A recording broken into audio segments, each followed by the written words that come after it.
урматтуу Алмаз Акунжанович.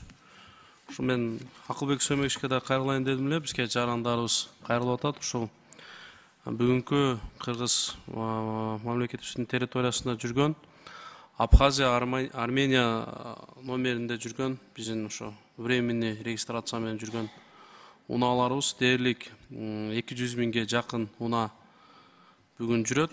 Ушулга бир жакынкы коңшу өлкөлөрүбүз кылган Казакстан жасады жакында элечи. Автоамиссия же болбосо бир легализация кылып берсек, ал дагы бир бюджетибизге болгон бир кошумча бир финансы бир булагы болот эле, себеби 200 миңден приблизительно бир 10 миллиарддаган сом түшмөй экен. Ушу боюнча бир карап берсек, эми алар чындыгында ташып келүүгө эмес, бүгүнкү күндө биздин территориябызда жүргөн Абхазия, Армения оң рулдуу унаалар боюнча карап берип койсоңуздар.